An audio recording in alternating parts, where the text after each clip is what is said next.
Hi there. My name is Jo Sabo, and I'm a teacher for the deaf and hard of hearing around the province. And putting together this little in-service just basically to give you some basic information. I've left an email down below. If you have any further questions or comments or concerns, then please don't hesitate to email. Um, and let's try and go through this as efficiently because I know time goes, doesn't it? So you can read this as well as I can say it, but in summary, we do want to make sure we go through some general anatomy, and then so you understand where hearing issues kind of take place in the hearing process. Want to make sure you understand a little bit more about audiograms. Often they just land on your desk, and okay, what does what mean? There are the different types and levels of hearing loss, but hearing differences. And actually, I keep trying to change the new politically correct instead of saying loss. So you might hear me double, double say the same kind of thing there. But now we're saying hearing difference as opposed to hearing loss. You need to hear some hearing simulations. I think I've got some good ones to kind of help you put yourself in the shoes of someone thinking then about the auditory fatigue that's whether it's a child or an adult has from continuing to listen through amplification. We want to also go through some of the ministry supports that would support you and the teacher of the deaf. Just some of them you just need to be aware of and know too that you can contact them also if need be, and which ties into the role and support of the TDHH and ways that you can then help support students in your school or classroom. I wrote at the bottom, if time, a short Kahoot, but um, try not to be a chitter chatter, but I tend to. So I think I'll probably be sending you the Kahoot, and you can do that at your own leisure, just for some fun to check your understanding. And you can always again email me and give me some feedback, whether you have a suggestion and the such. So I need to quickly move here. Um, Children with hearing loss, they really do miss more than we think and they think.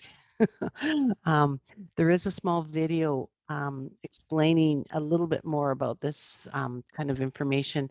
I'll put it on the end of the PowerPoint as an extra resource because, again, I know we're strapped for time. But if I were to summarize it, what Karen Anderson is one of the deaf and hard of hearing gurus in North America, and so visually, if a child has a problem, we add some glasses, or increase the font, and they can read it easier. Hearing aids aren't exactly the same thing, so if someone has a hearing loss, you kind of like, what are they trying to say? So we add some, whether it be a hearing aid or Baha or cochlear implant, and a lot of times that helps them. It gives them exactly, but not always fully clear. So that's where we add in the visuals, be it pointing to the teacher's desk if you weren't as clear as to what I was trying to write in there. So pointing to an item whenever possible. It's always the visual. That's when it comes down to the tips. We're going to keep talking about use visuals whenever you can. I left this little story on the side. Some of you might have tried to read it already. Can you kind of tell me what it's about? Once upon a time, a itty mouse went to visit an country mouse. The country mouse live in a field. So, I mean, you can read the rest yourself, but but the point there as kind of a simulation is that kids will hear that or hear the story, know that someone's talking and they're listening and they're kind of going, oh, okay, it's about an itty house. What's an itty house? Well, sometimes they just kind of pretend they know what you're talking about. So really, that's something I want you to be aware of as we go through some of the simulations, just what kids are hearing. And if you haven't figured out about the city mouse going to visit the country mouse, then, um, getting that extra little information, probably all I had to do was say city mouse and right away you knew, oh, okay, yes, yes. And it's the same for some of these kids. So hearing aids, Bahas, cochlear implants, sound field systems, they help to make it a little more clear. They amplify it, but it's not always fully clear. So we can't always depend on that piece. So the basic anatomy, the basic um, how we hear. So as the sound comes into the ear canal, hits the eardrum, as a quick explanation, it starts the vibrations of hitting the eardrum starts the three ossicles, the three little bones in motion, the hammer, the anvil, or the stirrup, or the malleus and the incus and the stapes, depending how old your students are.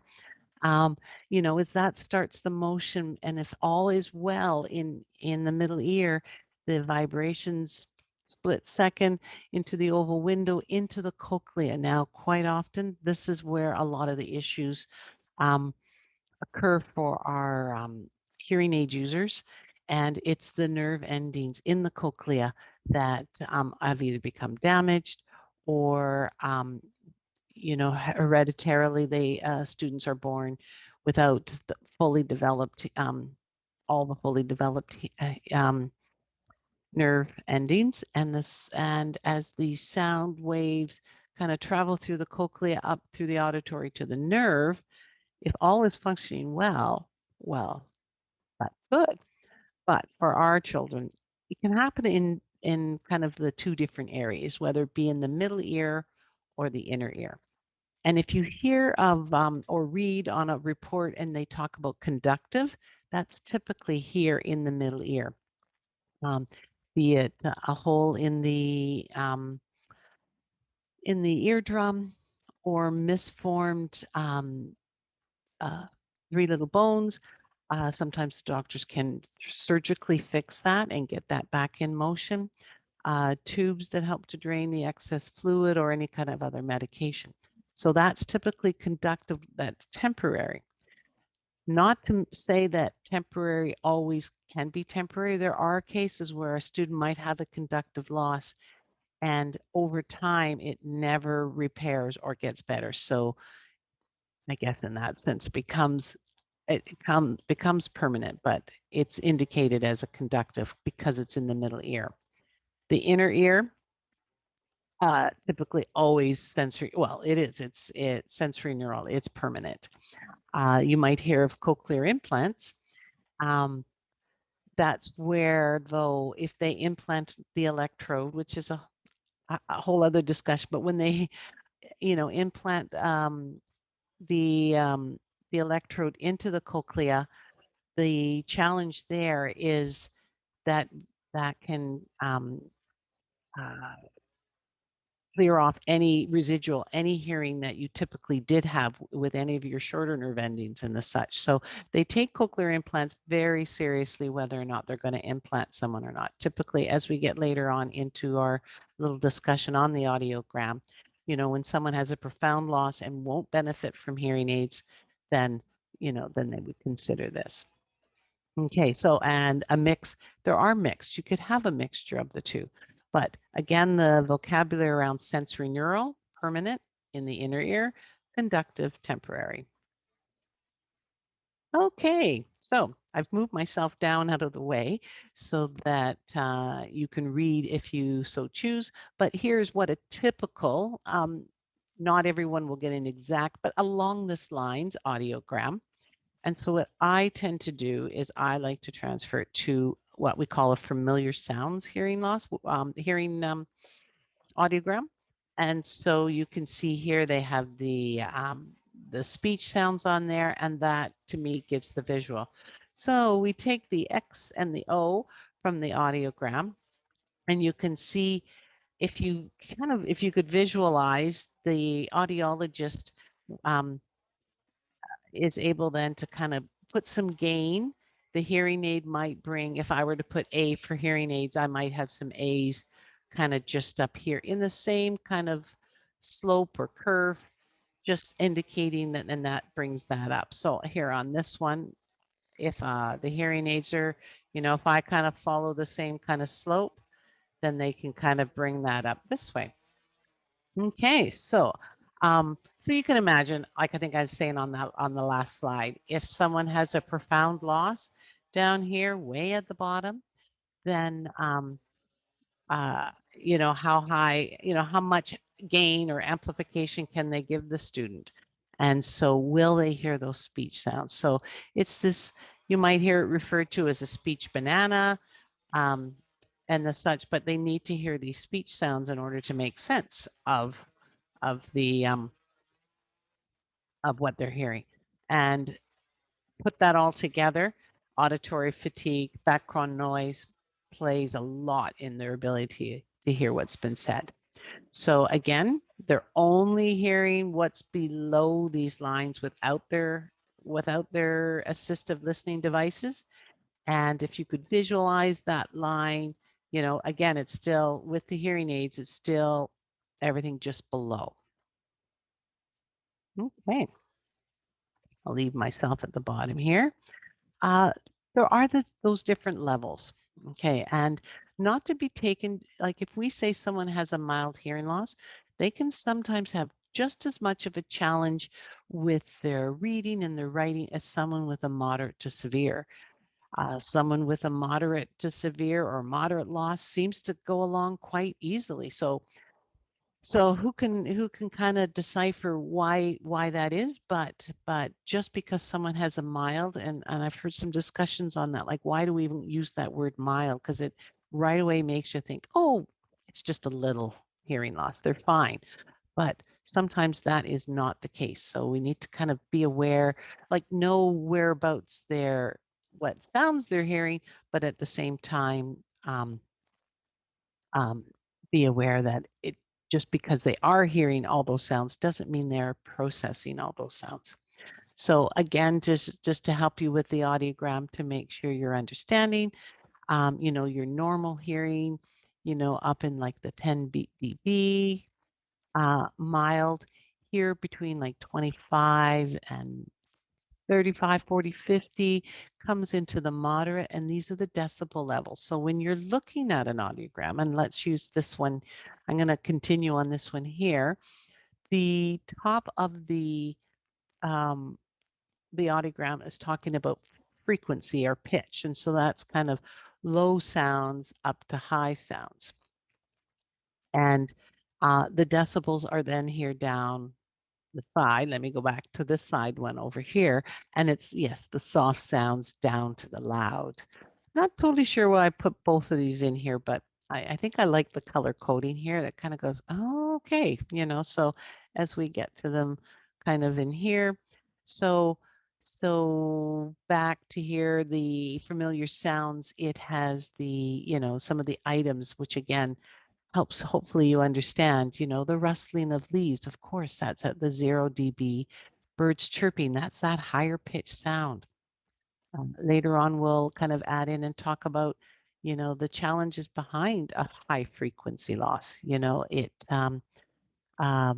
just missing those, how it kind of is an obstacle for students with their spelling, and because they don't hear the vowel sounds right. It distorts them. While I'm on that topic, often a teacher might say, oh, well, I talk really loud, but again, there's distortion. The vowel sounds come out louder than the consonant sounds. And, are they hearing those words properly also? So it's a little trickier than sometimes people assume it to be. And always be aware kids are excellent at bluffing and trying to fudge their way through or just pretending that they did hear it and not asking for clarification. And so are we sometimes, aren't we? Okay, so speech perception. You'll see that also on the audiogram. And here, if you look, so again, some are a little bit different on each one. But if we look here on the side here at the 50 dB level, I don't know if you can see here on my picture of me behind me, there's my 50. So they're kind of saying at this 50 dB level, when presented with words, they got 76% right. At the 35, they got only 52% right without their hearing aids. So that this particular student. So again, all of these are without hearing aids.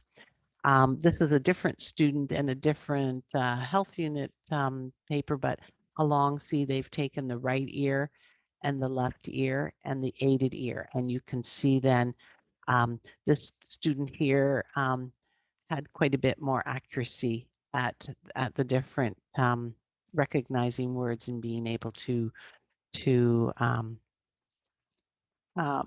clearly repeat back what they had heard. So when they're always trying to test that. So that's just that extra little piece there. So when you look, I actually should go back.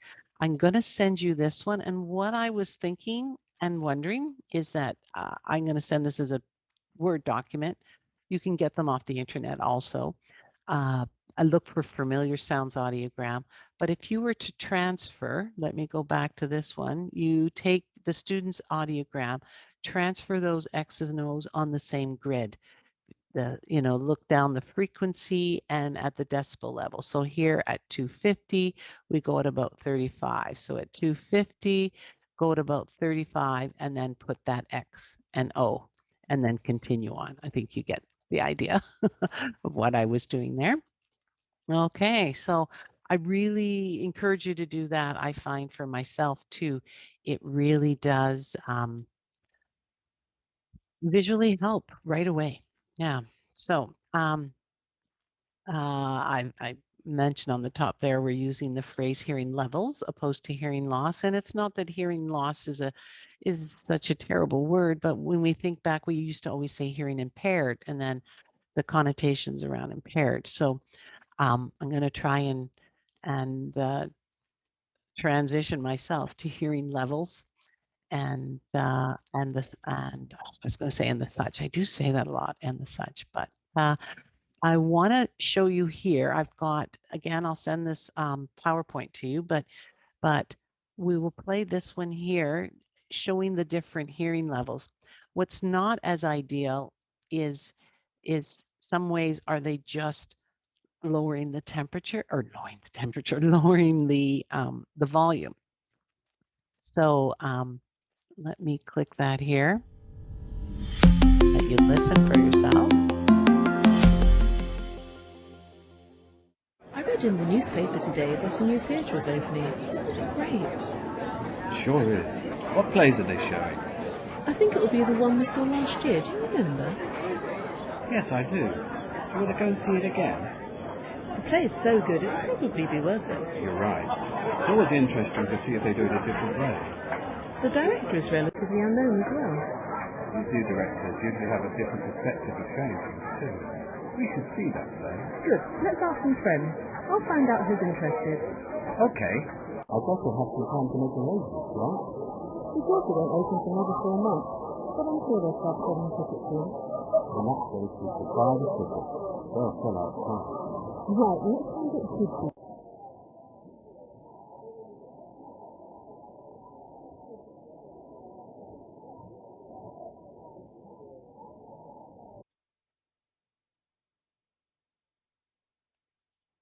Okay, I've shifted things a little bit because I realized I'd had the classroom listening simulation just as a link and then it goes to another web page. But these two here, the reason I mention that is these two, if you click on there when you have the PowerPoint later, you can watch it on a separate tab. Otherwise, I'll start this one here. So this one gives us the different levels. And this one I like, even though they're using Roger Phonak, there's Oticon, there's Simian, there's Front Row to Go, there's different kind of amplification devices and such, but this one is just Roger, but it's along the same lines. So this one here is 7 minutes. I'm not sure if we'll get to the whole thing. Hi, and welcome to our listening simulation. This is a classroom demonstration to show how students with hearing loss hear in the classroom despite noise and with the added benefit of Roger. You're currently listening to me through a pair of Sky MM 70 level hearing aids. They are programmed to a 30 dB flat loss, and they're being routed through the claim finder directly into the camera. Right now, my voice is only being heard through the hearing aids. While I am wearing a Roger touchscreen mic, you can tell that it's muted because of the flashing red light. We know for students with hearing loss wearing their hearing technology, be it hearing aids, CIs, VAHAs, for their full wakeful day is critical, but unfortunately those devices aren't enough in the modern classroom. because there we have teachers who are moving around the classroom throughout the day and teaching as they go. We have peers discussing and learning from each other. And we have multimedia that augments the lessons. And studies have shown that classrooms can be as loud as 65 to 75 dB. That's as loud as a running vacuum cleaner. I've been trying to learn in that. So for our first simulation, we're actually going to turn on some classroom noise at 70 dB, and it'll be playing through a Bluetooth speaker.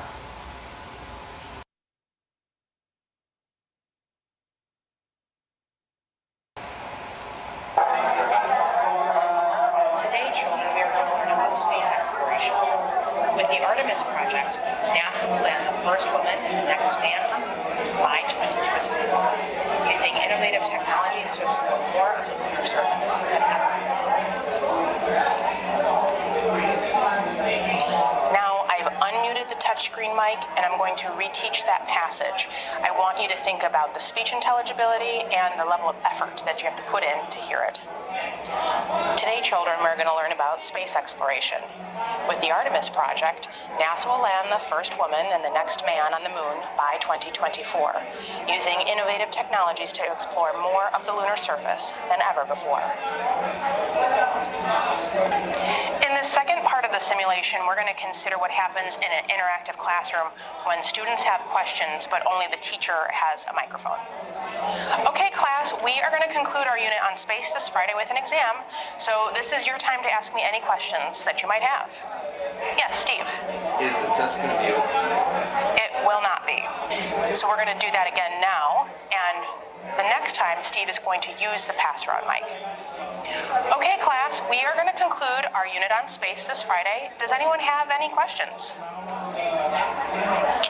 Is the test going to be open note? No, it won't be, Steve. Now, for our student with hearing loss, they may not have heard Steve's question the first time around, or they may have misunderstood my answer. So that's where the pass-around mic becomes very helpful. This last part of the simulation, we're going to consider how multimedia interacts with the modern classroom.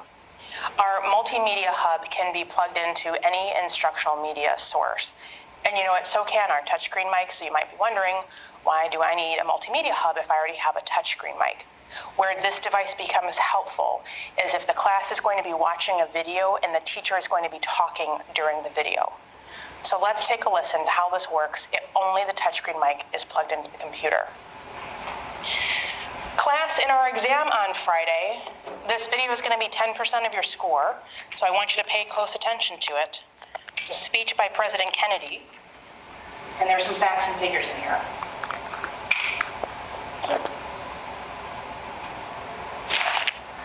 Space will go, and it is one of the great adventures of all time. Its conquest deserves the best of all mankind. For we meet in an hour of change, in a decade of hope, in an age of knowledge. Even though I realize that this is, in some measure, an act of faith and vision, for we do not now know what benefits await us. But if I were to say, my fellow citizens, that we shall send to the moon, 240,000 miles away, a giant rocket carrying all the equipment needed for survival on an untried mission to an unknown celestial body, and then return it safely to Earth, re-entering the atmosphere at speeds of over 25,000 miles per hour, and do all this and do it right before this decade is out, then we must be bold. Let's try that listening simulation one more time with the multimedia hub plugged in, and me wearing the teacher mic again.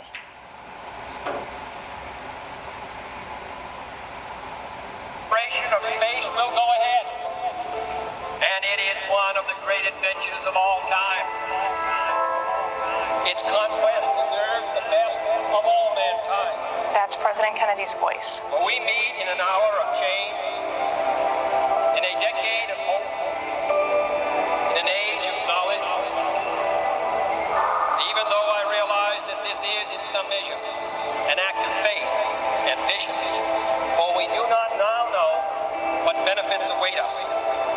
Who is But this, if I guys? were to He's say, my important for the fellow test. citizens, that we shall send to the moon 240,000 miles away, 240,000 giant miles rocket, away, carrying all the equipment needed for survival on an untried mission to an unknown celestial body, and then return it safely to Earth, re-entering the atmosphere at speeds of over 25,000 miles per hour, 25,000 and miles do an hour. all this and do it right before this decade is out, then we must be bold. We must be bold. So there's a special feature in Roger technology that mixes these signals together. So that way students, all the students, can have access to both the teaching input of the instructional media and of the teacher's voice. Classrooms today are busy, and they are complex listening environments. These Roger transmitters that we've listened to today, they're not luxury items for students with hearing loss. They're in fact critical to be sure that they have the same access to all the learning the classroom has to provide that their normal hearing peers hear as well. Thank you so much for watching this video, and please let us know if you have any questions. So this almost ties into part of the role of the TDHH. You know your students best. Your high school students, if they're going into classrooms where there is a lot of multimedia going on. We need to probably get one of these hubs in, and depending on the students' hearing aids, what needs to be purchased. But again, it's that equal access piece.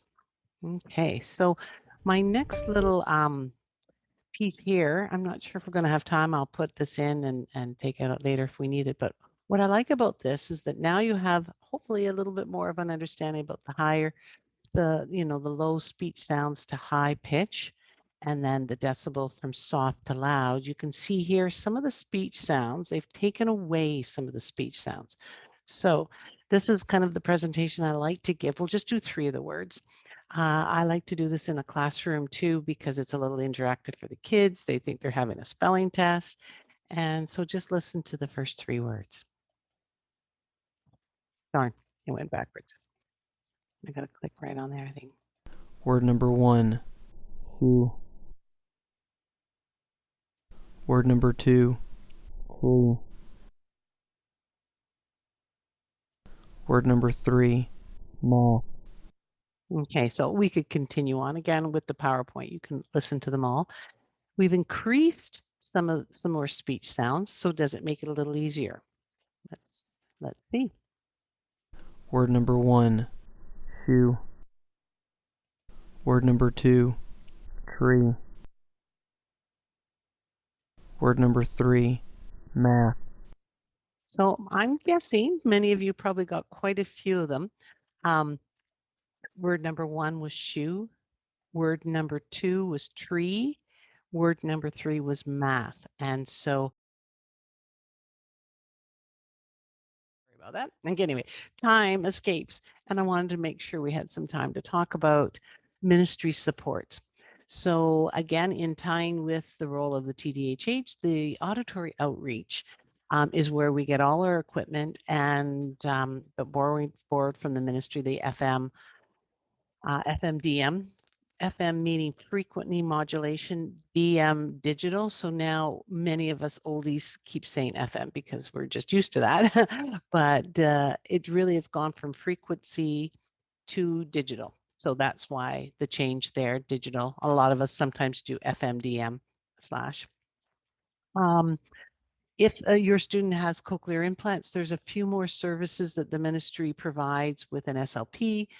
And the such. And there I go again, and the such. But here is the link. If you were to click on here, that would take you to Auditory Outreach, or just Google Auditory Outreach. It is hosted by Powell River School District. Forms are key for everything here, like in any organization. Have to make sure you've got your PIN numbers, the equipment, and the signatures that are thus then needed. Anytime we're requesting new equipment or lost equipment, it'll indicate whether or not we need an updated audiogram, parent permission. But I think that's all very clear. Time-wise, I don't want to go into that too much, because this would be more the TDH's role. to obtain that. If you don't have one in locally, a lot of it can be done online, but and or by yourselves. But don't hesitate to connect with your TDHH to help you fill out those forms. The repairs, as you can guess, if it's hosted in Powell River, they all need to get sent back there. So per later, it's a fairly easy online process or phone to phone them up and have it shipped. Typically, yeah, we know we really want to make sure we troubleshoot everything. There's some really good videos on auditory outreach, and it will also then sometimes just a phone call to Melanie at Outreach. She can sometimes talk us through some of the troubleshooting. But if we exhausted everything and you know we can't fix it, it's not just a wonky cord or battery or something simple, then we send it back. And then sometimes it does need to come back via Canada Post. It should be back within 3 to 5 days. I say should because in an ideal world, but just know that sometimes it's more. So, there is not backup equipment available. 30 years ago there was, but then you can imagine the duplication of all equipment for backup. But we just know that's what we really want to troubleshoot, maybe look through some of those videos or call first. So that's auditory outreach as a ministry support. Provincial outreach program for the deaf and hard of hearing. I've put some extra links in here. Some great ASL videos to kind of share with some of the kids. Don't hesitate to connect with them. Also, I obtain the newsletter to make sure I know if there's anything happening. For example, typically every April, there's a Deaf and Hard of Hearing Connections Week. And for example, this past year, we all tried to get on Zoom and they brought in Max the Mime to do a little bit of a workshop. Years past, we've got all the deaf and hard of hearing students in the province that are able to congregate like at Science World, or we did Burnaby Village and the such. So who knows, now that we've had the Zoom, maybe we can connect a bit of the both. I guess we'll see, but I know as a teacher of the deaf, I access POP DHH quite consistently, for different resources that I might want to use or need. ASL courses are opening up for all deaf and hard of hearing students and EA for support. And recently, Tamara Lissa has started an after school program that would kind of expand upon everything that we're saying here right now in this short time. I think it's a 4-week. I better get my details on that, but something like that. Now, I can't find my little arrow. Come on. Hate that when that happens. Where did it go? Anyway, we're on to the next page. A few other government services, ministry-wise, these are great for parents to totally know about. I know typically I might have the odd question. Lately, they just did a fabulous webinar on listening fatigue for parents and teachers and families. And so they'll put on services, they'll support the family. Same with deaf well-being. It can be initiated from the school or the parent. But do again, get your TDHH involved and they can help with the referral process. Just wanted to take just a few moments to kind of talk about these websites just a little bit more. You'll see here, as I said in the introductory, there is to Google Auditory Outreach. I find that's always just faster because it is housed out of SD47. But just to know that if you reach this page, this is what you're looking for because it's more about the resources. You'll see all the different videos that Carrie Sue has made and or the staff at Auditory Outreach. Some are in videos, some would be cheat sheets, easy sheets, not cheat sheets. But it's the referral forms that are key. And as I mentioned, you've got to have your PIN number, you've got to have your signatures. If we go to the forms, request forms, you'll see there's kind of some duplications. You could get easy sheets from that page also. They really try and make it quick and easy. If you need just the cord has broken, we order it through, we just need to fill out the form. They are PDF. And if you fill it out first, that way if what's the word? I thought before when I clicked that would say download it with your fillable. Sometimes I download it first and then I fill it out on the computer so that you don't have to do it twice, but you'll see, the gist of what you need to fill out. Do the best that you can. Main thing is if you have um, addresses to make that easy then for the, um, the staff at Auditory Outreach. Uh, Cochlear implant is a different form than someone wanting Baha or hearing aid or FMDM. There is an extra little piece for SLP support for cochlear implant students. Sometimes we need to kind of exchange equipment when children get new hearing aids. This equipment loss, I look a bit sad there because that is a cost to the district. That's the form that your director of instruction would have signed to say we take responsibility. And I know nobody wants to lose it, but these things can get lost. And one of those little MLX receivers can be upwards to $800-900. So when we return, they like to have a form with that. This permission to share, always having the parent, and sometimes even with the equipment change, sometimes we just do a brand new permission to share. It's just a quick, easy form for the parent. And for repair, that bottom one right there, technical service repair, that must be put in with your sheet. And when we, and I think you can explore through there easily enough. And now on to POP DHH. This it's a great website, but sometimes I myself get I'm thinking, where is that kind of ASL information that I was looking for? Um, so I wanted to start with the THH directory. So if you go here, if you're looking for TDHH, if you scroll down, you'll see which ones are in particular districts. If you're an independent school, then sometimes that TDHH doesn't work full time and they might take on your student or know of someone that could take on your student in your area. The office here, if you direct an email to them, then sometimes they could then direct you further if you're looking for the TDHH. Program and services, this is where, student events. If I kind of slide down to here each year, I think I mentioned it briefly, the Deaf and Hard of Hearing Connections Week. And grade 6, they can start doing the Optimist Speech Competition. There's 2 categories, oral and then a signing category. And Education Day is great for kids that are coming from out of town because that's typically when the TDHers have a conference. And Friendship Day, fabulous day. As I mentioned last April, we did they brought in, I say we, they brought in Maximime and they did a little workshop online. And so again, who knows what the future will bring for us. Lots of different options there with student workshops.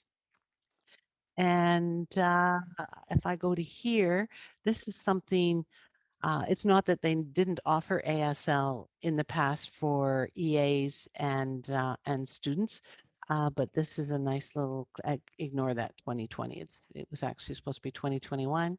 And email if any of these are of interest and would be something that you think would be good for your student and or an EA supporting the student.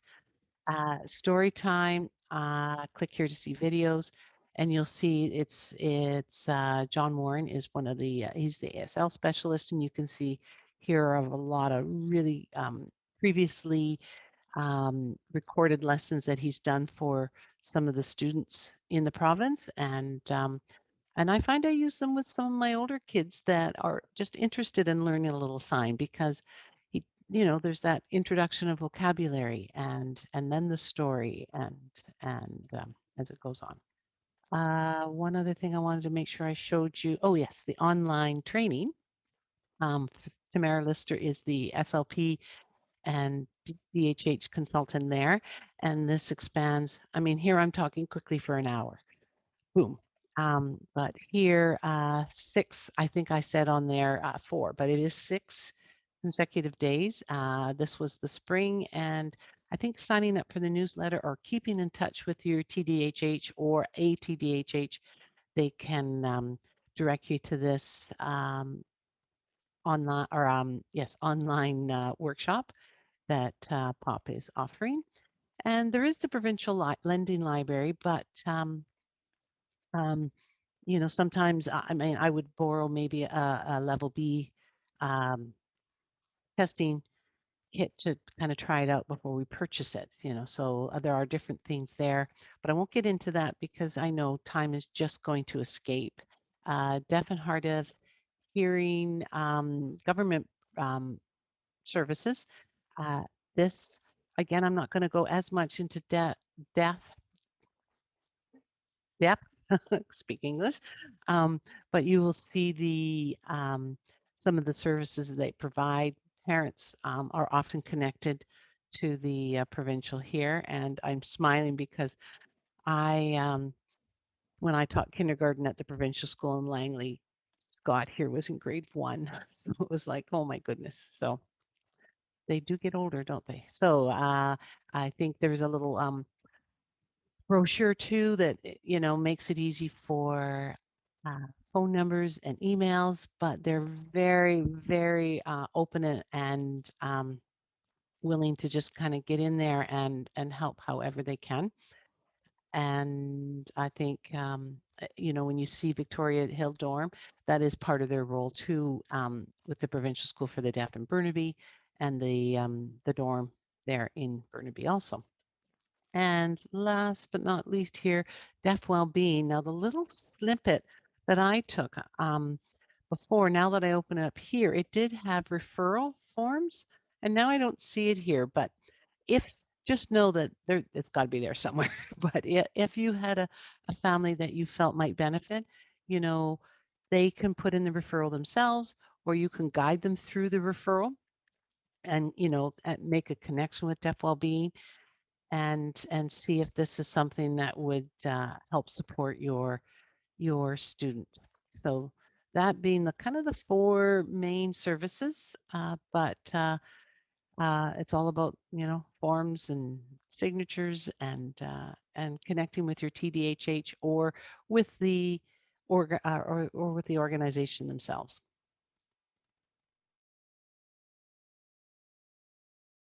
Or many of you have seen or will see the category F funding allocation page. We work through this again, brings in the role of we TDHHs.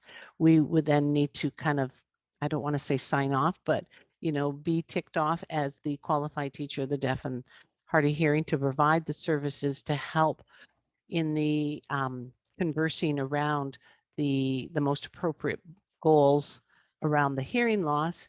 And as the team, you all develop, you know, one person might be more in tuned with the reading levels of that particular student. Are there particular goals that need to be brought in that way? Typically, in my experience, direct service is minimum 2 times per month. When working with a full district, I know we try to see our students weekly. It just varies on different situations. You know, if you're bringing in the private schools, sometimes you're bringing in that SLP. So if there's that regular SLP or OT, it's that whole team effect, isn't it? I find that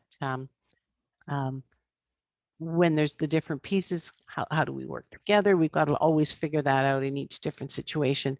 But to access the funding, you know, the TDH being, you know, a good component of the team. And so then again, if I'm that particular TDHH, I need to make sure I'm in regular communication with the on-site case manager. So that is very, very key. I will also kind of maybe send this off. Well, no, I guess if I'm sending you the PowerPoint, you don't need it also. But those then are the different categories. Our role, we've got to really help with that equipment management, making sure you as the individuals in the school are aware how to use it. Someone maybe has more experience or more comfortability with troubleshooting. So we really need to make sure that when that equipment goes down, it gets fixed. The equipment needs to be checked regularly. We can't, even the older students, we can't always depend on them um, to notify us or to even indicate, because sometimes if it's just like a slow decrease, like it's like when someone's losing weight, you yourself don't notice it. It's that drastic change. So they may not even notice that there's something wonky going on with their equipment, that the quality isn't as clear as it could be. So um, so that would be key there. Totally, I feel my role is guiding self-advocacy for these kids and really helping them develop, giving them the vocabulary, the voice to kind of advocate for themselves. Listening and language support, again, that depends on each particular student, doesn't it? What areas they need the support, I guess, as you're developing the IEP together. Most of us are certified to do that level B testing. Again, if you have an SLP, that's ideal too. So we have some good testing in the files. Not that you work for the audit, but that is one of the requirements, that we have some testing to kind of show the needs, to show where we're working, and to show progress. Um, Pending service time, depending on the student, supporting the academic is just as key, because we're helping them build their vocabulary. So kind of tying some of those things together. I myself find that classroom presentation teacher in service, if you're in a brick building, that is so key. We can just tick off quite a few boxes with one hour presentation to help the students understand, to kind of reiterate to the classroom teacher. And then the last kind of point I have there is working with the team around all accommodations. And again, each student is a little bit different, aren't they? Which ones they need. Come on, it worked the last time when I clicked there. There we go. So classroom accommodations, I'm going to attach these also to your to the email, or to kind of however we're sending this as a package. The main things here: talking in a normal voice, face them so it's easier for lip reading, limit, background noise, try not to cover your mouth, anything to minimize. Shape of the day, it's so key to have that kind of little list, even just, it's just the words, they know what's coming. And if there's another adult in the room, they can kind of ask for clarification, or ask you for clarification. Is there something that can be pre-taught that that can be brought to light? Amplification equipment, as I said, sometimes it's the cords get wonky, and you can end up with a bit of a scratchy noise. Again, be aware of all background noises, fans, hallways, just chatter. Under number 5, the seating, it's interesting that you really, connect with that student. Some of them love to be right at the very front. That's what works for them. Others like to be on the side, so they can kind of visually glance to see who's talking. So we really have to kind of give that student the voice to kind of say what it is that works best for them. Number 6, visual aids, of course, whenever you can. Closed captioning, same thing. If you have a video, they typically will miss 75% of that content. Back to the video of the Roger phone act type system, you can see, without that multimedia, if the teacher's talking over it, again, they miss. And again, it's that equal access. A couple more there: processing time, speaking one at a time. And then the last on this one here, language and literature issues. For many of our kids, they do need some pre-teaching, so that as they're focusing on the listening, they aren't having to think, oh, what does that word mean? They might need multiple repetitions, and just know that again, it goes back to the auditory fatigue. Whenever possible, chunk it into smaller parts. And it's really not even just for that hard of hearing student, is that learning disabled student or any child that's kind of struggling. And perception checks, because again, our kids are very good at bluffing, aren't they? Or just pretending they don't want attention brought to themselves. So if you can avoid the open-ended, did you hear that? Because they heard it, but did they process it? A few other kind of, so in my mind, these are kind of our top tips. And then also within the classroom, uh, with hearing aids, 3 to 6 feet, so yes, if you are talking across the room, they'll know you're talking, but they may need to get closer, or you need to get closer. Scars and jewelry, it's that little scratching noise that can really be quite a distraction. The FMDM for all activities, but interesting here, again, as a hearing person, I would have thought the gym would be the most ideal place to use it, so that you could really kind of zone in onto what the teacher's saying. But in chatting with some adults who have used the FM system throughout their school life, many will report that there's something, just the acoustics within the big space, when it's not a full gym, that just makes it a challenge for them. So again, with each student in an assembly, there's more people absorbing the sound. So perhaps that's what makes that easier. Elbow partner, perfect to have someone that they could just quickly get to repeat. Within the classroom, there is, can you pass around the DM? Some of the older versions, you can just clip the microphone onto a little paint ladle and pass that around. Some of the smaller ones, as long as they're holding it and not hand over the microphone piece. And it's that paraphrasing or rephrasing what students have said. And again, it's not just for that hard of hearing. There's probably a few um, strategies within a group.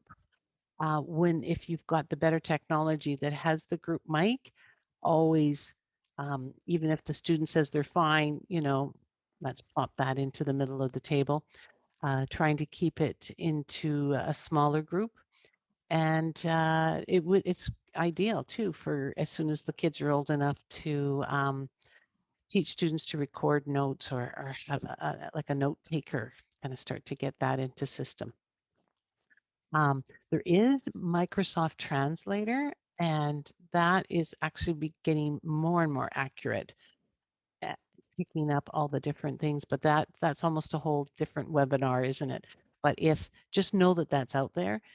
It's a free app from Microsoft, and it can kind of pick up and give captions to what everyone else is saying.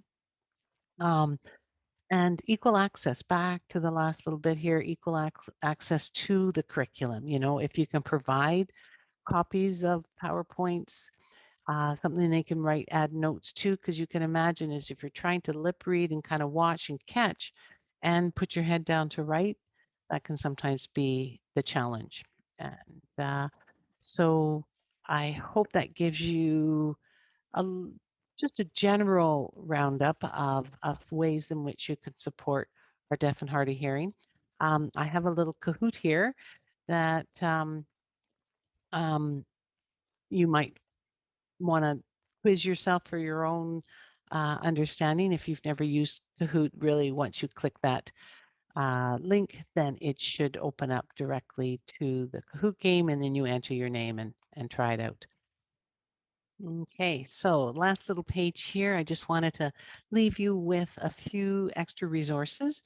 The unilateral loss simulation, and just as a heads up, it's best to have a headset with 2 ears so they can go from the left to the right.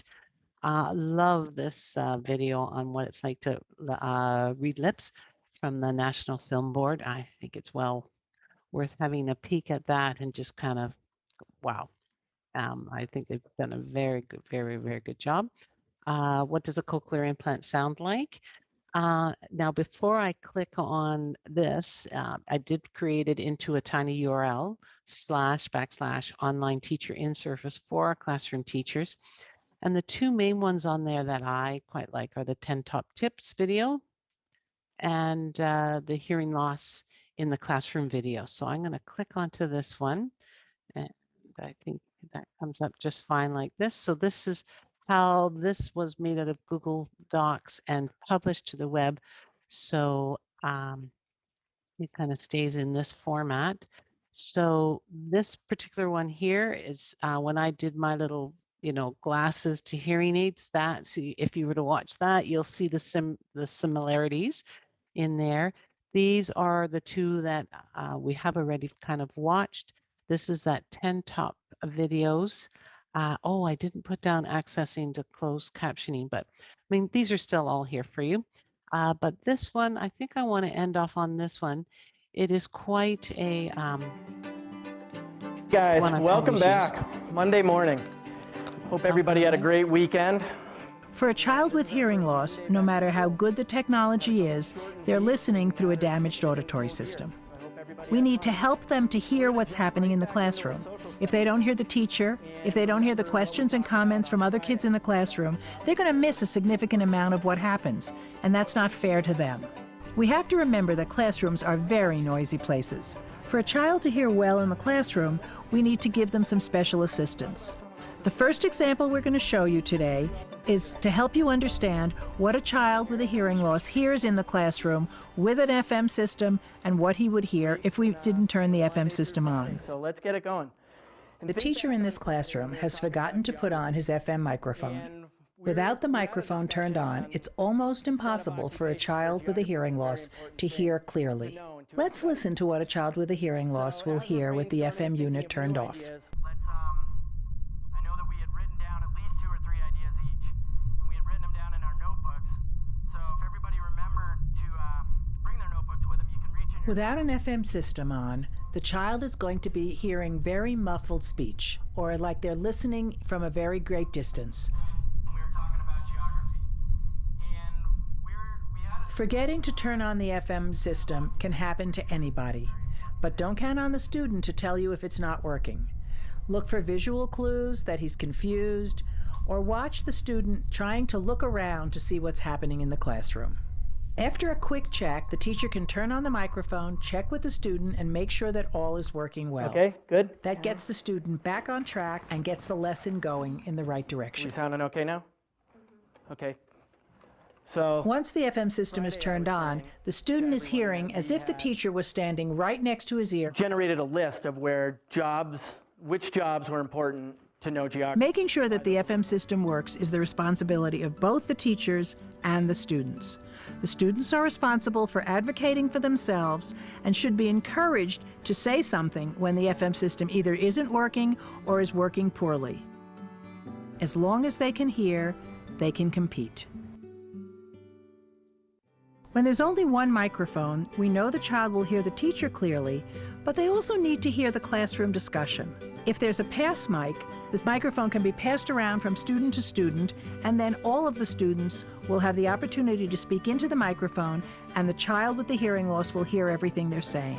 If there isn't a pass mic in the classroom, it's the teacher's responsibility to repeat what's said so that the child with the hearing loss knows what's happening. That means repeating the question if a child asks a question, or repeating what the kids say in their comments.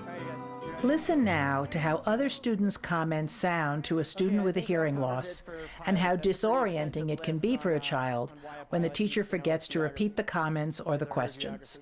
So who's got the next one? Who has another good idea? Aaron, what's your idea? Okay, yeah, it's funny, but that's a good one. Because you're going to be traveling a bunch of different places. You're going to have to know. By continuing with the class and not repeating the other students' comments, the teacher quickly loses the attention of the child with a hearing loss. Let's hear again just how difficult it is for a child with a hearing loss to hear his classmates. So let's talk about another one from someone's list on Friday that we had created. Who might have a good idea that we haven't talked about yet? Okay, Aaron, how about one from your list? Okay, You see that's how a good one. important it is for the teacher to repeat the comments of other children in the classroom so that the child with a hearing loss can be a fully productive member of the class. So Aaron just told us rock star. What do you think? Because as a rock star, you're going to be traveling to a bunch of The places. 2 reenactments you just saw are 2 simple steps that can happen in every classroom to help children hear better. It's something that needs to be part of every educational day.